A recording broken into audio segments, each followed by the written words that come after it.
Hi everybody! So today is Monday and that means it's time for family movie night. And today we are getting back to the original premise of this series, was that I was going to give you a recommendation for a film that you could stream and watch with your family for family home evening. And so today we are going to talk about the underrated comedy from DreamWorks Animation called Mr. Peabody and Sherman. This was released last year and it didn't do all that well. It did okay, but it didn't make back its budget at the box office. And I think it's a real shame because the writing is on point. It's very, very, very funny, and it's basically takes the show that we all knew from when we were little, that was part of the Rocky and Bullwinkle show with Mr. Peabody and Sherman, and about the time traveling dog and his son Sherman, and it adapts it to CG and gives us a new story. And usually that is a recipe for disaster. I mean, we've had Smurfs, we've had so many different horrible the Chipmunks, these adaptations of things from the past that are taken to CG, and usually it's really bad. But in this case, it's done very, very well. It's about as good as I think they could have done, that's for sure. And what makes it really special, like I already said, is that the writing is on point. It is a movie that at least makes me laugh a lot. It's directed by Rob Minkoff, who co-directed The Lion King, so he has a lot of experience, and you can definitely feel that in this film. We get to follow Mr. Peabody and Sherman. We learn a little bit about their backstory, and Sherman has just started school, and he meets a girl named Penny, and Penny is kind of antagonistic and thinks that Sherman's a big show-off because he knows so much about history. The reason why he knows so much about history is because he's able to go in the way, way back machine and visit all these historical things. So he's actually met George Washington, he's met all of these different things. And so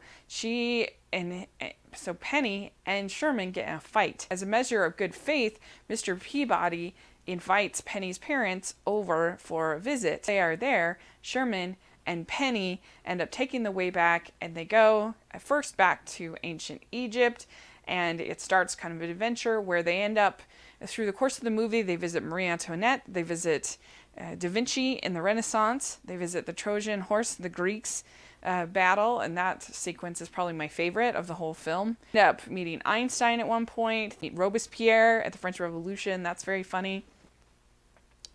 So there's a lot of really, really good humor based on all these historical events. And I think actually kids will learn a lot about these different time periods, different events through watching this movie, even though it's a comedy.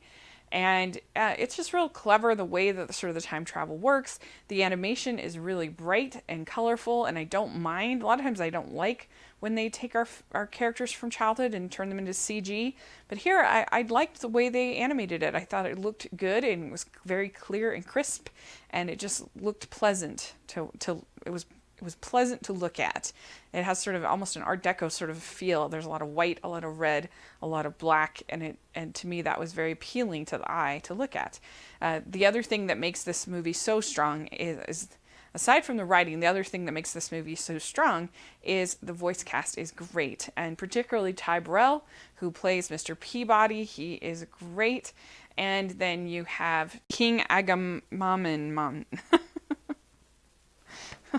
That sequence, like I said, is my favorite of the film.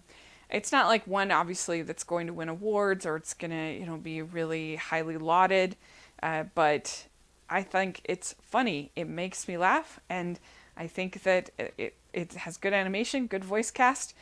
All together, it's just a really entertaining comedy for kids, and I think it's a perfect thing right now, kind of post-Christmas, is just to enjoy this, a good laugh together. And so let me know what you think of Mr. Peabody and Sherman. Do you like it? And put it in the comment section. And thanks so much. Please subscribe to my channel, and I'll talk to you later. Bye.